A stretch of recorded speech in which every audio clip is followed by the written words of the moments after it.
Salut tout le monde, j'espère que vous allez bien. Moi ça va. Nous sommes le vendredi 29 septembre, il est 11h08. Donc bon courage à tous ceux qui travaillent pour ce dernier jour de la semaine, pour ceux qui travaillent du lundi au vendredi. Et bon courage également pour ceux qui travaillent le week-end. Hélas, il y en a toujours qui travaillent le week-end. Ils sont en horaire décalé. Aujourd'hui, je suis super contente parce que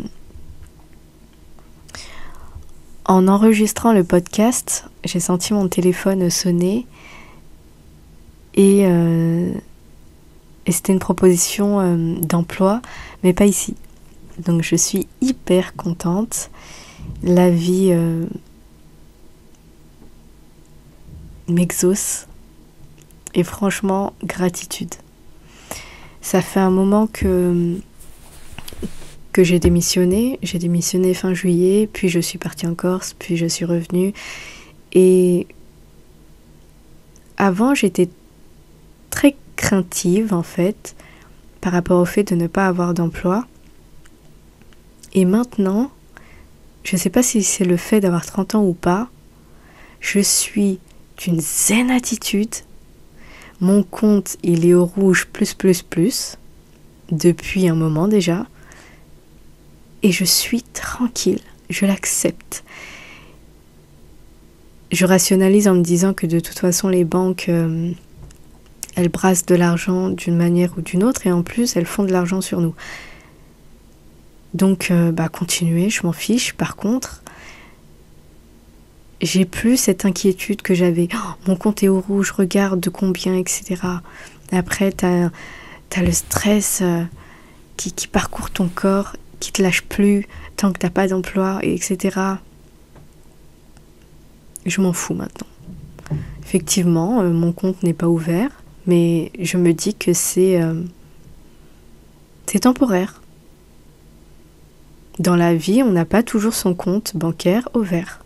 C'est ok en fait. Et à chaque fois qu'on me dit tu fais comment? Parce que t'as démissionné, t'as pas tes indemnités, mais donc t'as pas de revenus? Je dis ouais, j'ai pas de revenus. Mais donc tu fais comment? Comment ça je fais comment? Je fais rien. Les prélèvements sont... Enfin, je continue d'avoir des prélèvements sur mon compte. Et j'ai pas d'argent de côté actuellement. Enfin, je dois avoir 200 € max. Et j'ai pas cette inquiétude qui me ronge les os en fait. J'en ai fini avec ça. Maintenant, je prends les choses comme elles sont. Actuellement, j'ai saisi une opportunité. Ça a pris du temps à venir. Là, je vois que elle est arrivée. Elle est enfin arrivée. J'ai essayé au maximum de sauter sur l'opportunité de partir en Corse sans prévoir, si vous voulez, de matelas. Parce que si je me cassais la figure, en fait, je me suis dit, je trouverai un moyen de me relever. Mais je me disais pas dans ma tête, je vais faire ça, si ça fonctionne pas, je vais faire ça. Non, je me suis dit, je vais faire ça, je ne sais pas quelle va être la suite des événements, mais je vais quand même le faire. Parce que si je le fais pas, je ne saurais pas ce que ça fait. Je saurais pas... Par contre, quand on a trop de sécurité, on a peur d'agir. Parce qu'on se dit, si c'est pas le plan A, c'est le plan B. C'est marrant parce que, petite parenthèse, hier, quand j'ai enregistré le podcast, il était 11h11. Et là, pareil, je sais pas pourquoi, je regarde l'heure 11h11. Donc je sais pas si c'est un signe, je pense que l'univers me parle. Pour ceux qui y croient, moi j'y crois. Et j'avoue que comme je crois pas au hasard, j'y crois. Et donc de ce que je disais, c'est que je ne prévois pas de plan B, de toute façon j'en ai pas. Ce que je sais, c'est que je vais le faire, je vais partir, je vais postuler.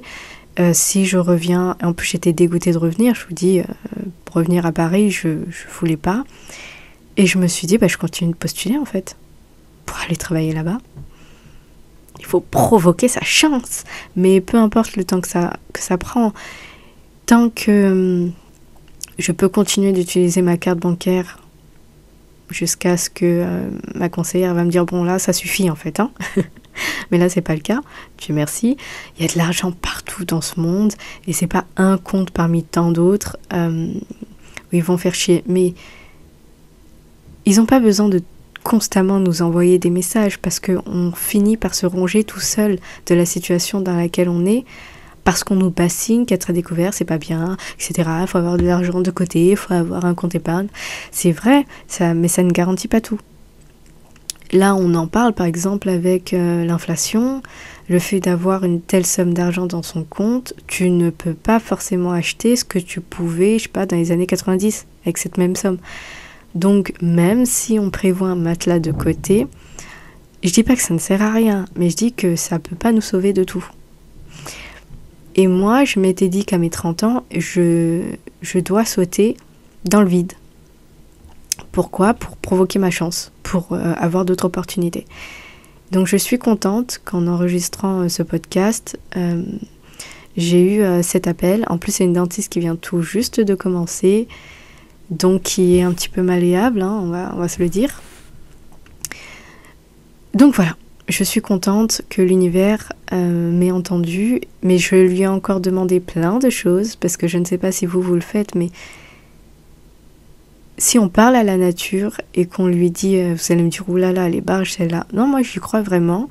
Si on parle à haute voix à la nature et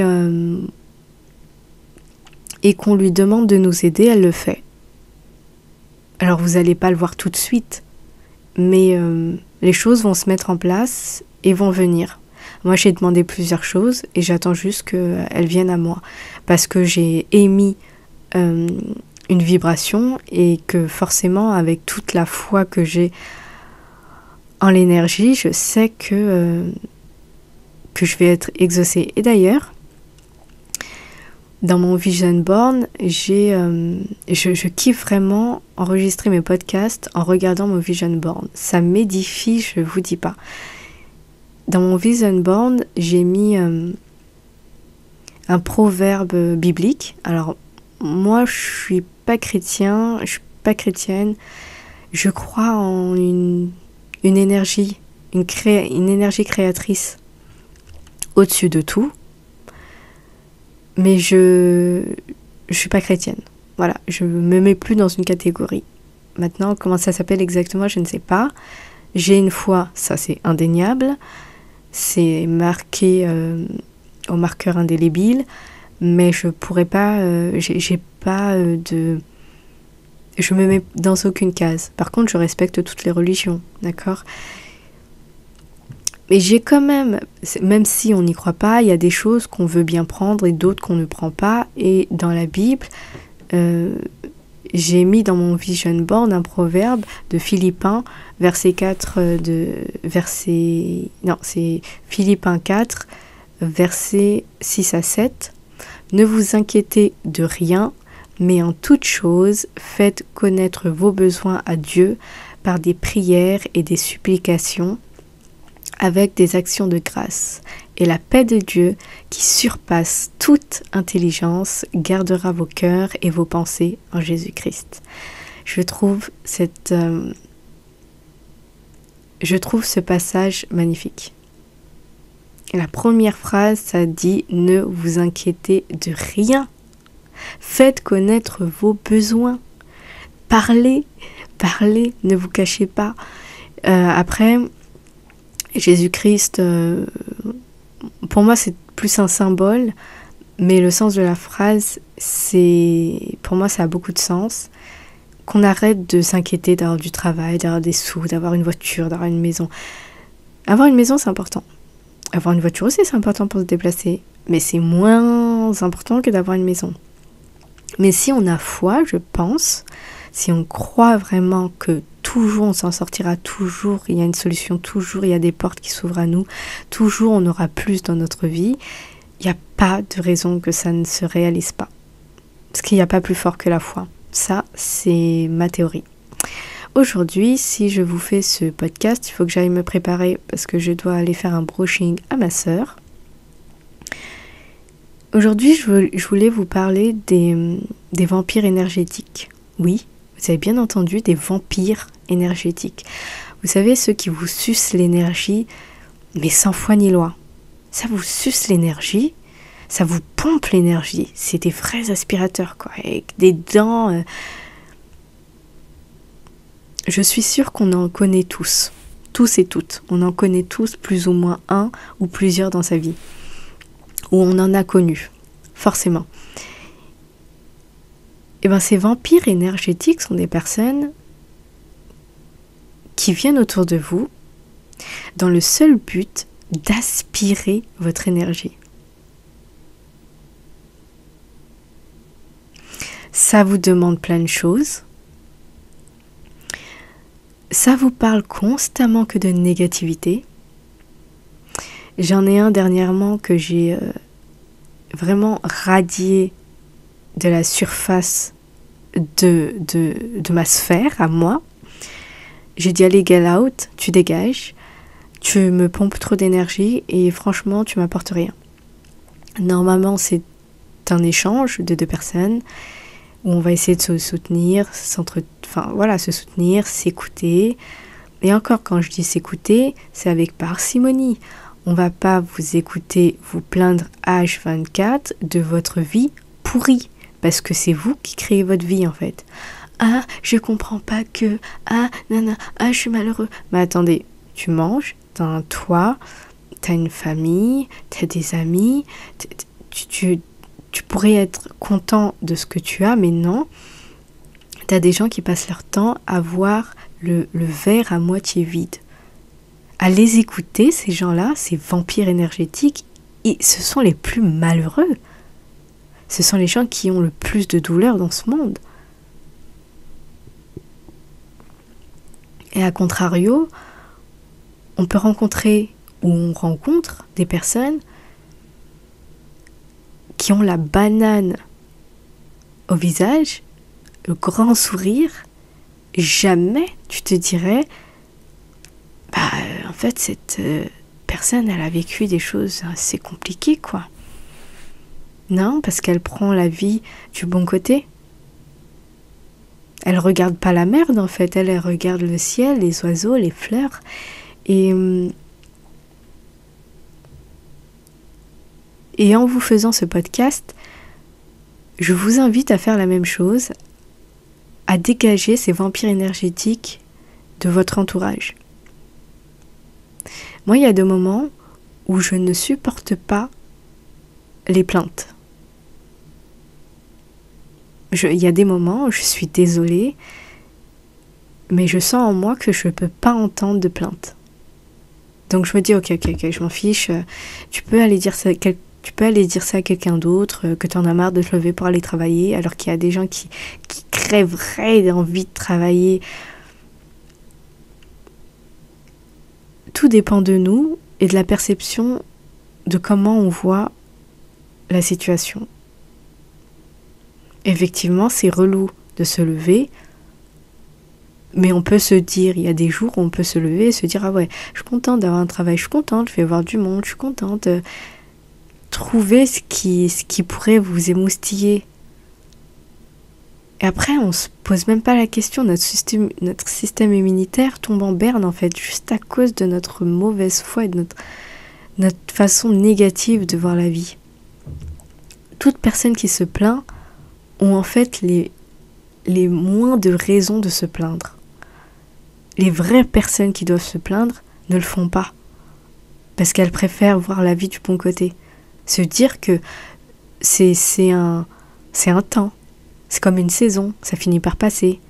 C'est comme un nuage gris, ça passe, tout passe en fait. Mais si on passe son temps à écouter les plaintes, ça nous rabaisse en fait.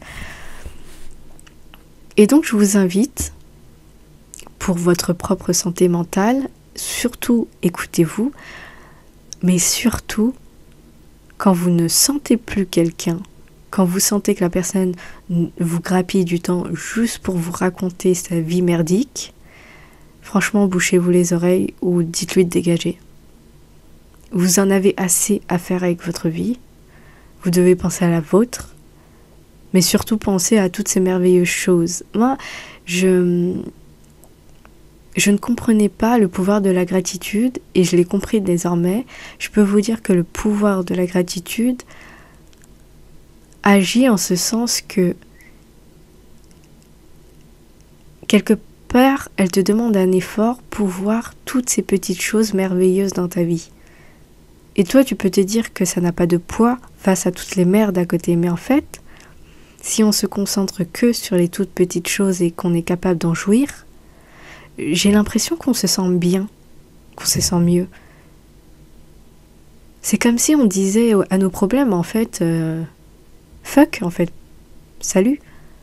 Moi, j'ai pas envie de t'écouter, j'ai pas envie de te voir. Je sais que t'es là, mais un jour, tu seras plus là. Et j'ai hâte.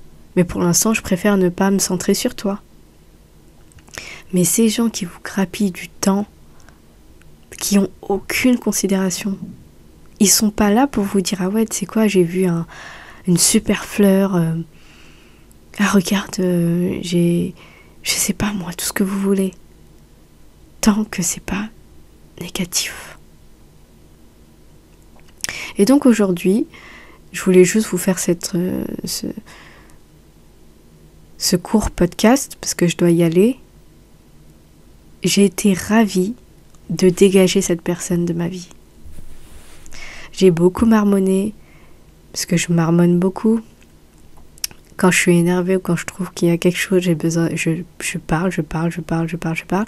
Et après, je me dis, ok, Sophia, pourquoi tu en parles ? Si tu dois ne plus te centrer sur ça, n'en parle plus. Concentre-toi sur ce que tu vis, sur autre chose. Et c'est vrai que c'est pas facile, mais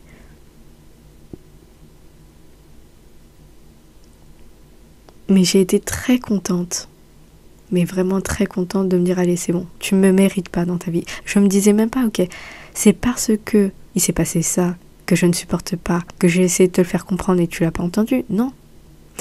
Mais pour l'amour, tout l'amour que j'ai pour moi, je décide de te dégager de ma vie. Et c'est ok. Parce que, en fait, j'ai rien contre toi. C'est juste qu'on n'est pas censé être... comme on vibre pas à la même fréquence, on ne doit pas se fréquenter, tout simplement. Tu vois, les ondes, les fréquences sont pas tous au même niveau. Donc, on vibre pas à la même fréquence, donc c'est tout à fait normal. Donc, je l'ai rationalisé. C'est tout à fait normal si toi et moi, aujourd'hui, nos chemins se séparent. Je ne t'en veux pas, je ne veux ni te maudire, ni te souhaiter du mal. Par contre, je pense qu'il est préférable que tous les deux, on prenne un chemin différent. Et tout va bien, en fait. Faut pas rester sur l'énervement. Et j'ai du mal à me débrancher parce que j'ai besoin d'en parler. Et après, je me dis, ok, stop. J'ai compris, tout va bien, nos chemins se séparent, les saisons passent, le nuage gris est passé, et c'est ok. Tu as d'autres personnes, tu en auras d'autres, j'en aurai d'autres. Je vibre suffisamment en haute vibration pour attirer d'autres personnes, et donc il faut surtout pas avoir peur de mettre un terme à certaines relations. N'ayez crainte, parce qu'une personne qui vient, il y en a une qui viendra par la suite, il y en a une autre, etc. Quand une saison passe, il y a toujours une autre saison derrière. On reste jamais sans saison. Donc quand vous dites à une personne, bon bah c'est bon, nos chemins se séparent là, que la vie t'accompagne, bon chemin, bon vent, vraiment avec le cœur rempli de joie, il n'y a pas à se dire, bon bah voilà, maintenant j'ai plus d'amis, ou ah voilà, maintenant je suis célibataire. Non. Tu dis, maintenant on continue la vie, on garde la banane et on fera d'autres rencontres, parce que c'est ça la vie. C'est pas que rester en contact avec les mêmes personnes. C'est parcourir la vie, c'est parcourir, prendre connaissance d'autres personnes qui nous font grandir, avec qui on parle, avec qui on discute, etc. Les gens viennent, partent. Donc aucune inquiétude quand vous dégagez quelqu'un de votre vie. Je pense que c'est même bénéfique. Et même pour vous dire le fin fond de ma pensée, je pense que c'est ce qui a provoqué l'appel. C'est-à-dire que Et j'avais l'impression que certaines personnes que j'avais autour de moi m'empêchaient de vibrer à très très très haute fréquence. Et hier, quand j'ai barré cette personne de ma vie et que j'y ai réfléchi, j'étais contente de cela. Et pourtant, j'ai dormi en me disant, ouais, c'est ça la vie. C'est se choisir, c'est penser que quand une personne ne nous correspond plus, c'est pas la mauvaise personne, c'est juste qu'on a des chemins différents. Et donc, j'ai aucune culpabilité. Et je pense que c'est tout ça qui a fait que j'ai comme manifesté l'appel. Je sais pas comment vous expliquer. Parce que je préserve, je fais beaucoup plus attention à ma quiétude. J'ai besoin de me raisonner et quand je me raisonne, j'essaye de voir la meilleure façon. Est-ce que c'était bon pour moi? Est-ce que c'était bénéfique? Et je dois quand même vous dire qu'avant de dégager cette personne, on a eu une petite accroche. Et j'ai fini par m'avouer à moi-même que, en fait, il était temps que ça se finisse. Il était temps qu'on prenne nos distances. Il était temps que j'arrête de lui donner mon temps. Parce que le temps, c'est important. Quand vous passez du temps à discuter avec quelqu'un, de quoi vous discutez?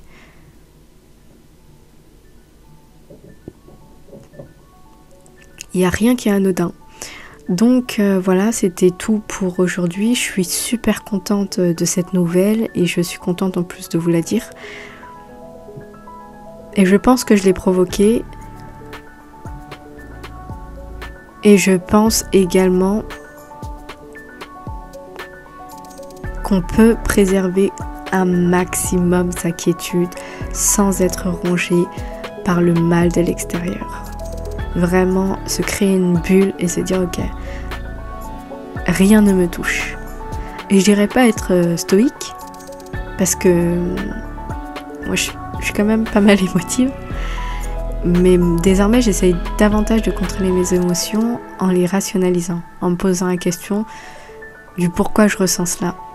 Et je peux vous dire que au début c'est pas simple. Donc voilà, je suis pas, je dirais pas que je suis quelqu'un à suivre ou autre, mais quand on sait qu'on doit gérer sa vie et prendre ses responsabilités, se protéger et continuer d'être, se protéger, ça pourrait induire qu'il y a un danger. Mais moi je veux plus dire se protéger, mais protéger cette quiétude, cette paix en soi. Rien ne doit vous stresser, parce que le stress tue. Donc, on est à découvert, mais c'est la fête. Et alors? Et après? Et après, il y a quoi? Et après, je suis en vie. Et après, je vaux bien plus que ça. Et donc, ça va aller. Ça va passer. T'as pas d'emploi? Ben, c'est pas grave. Ça va arriver. Tu l'as manifesté. Tu l'as demandé. Tu crois que tu auras cet emploi. Tu crois que tu auras un emploi. Et donc, tu continues ta vie avec quiétude. Et ça préserve de la santé. Je vous fais de gros bisous et on se dit à lundi. Bye bye, bon week-end.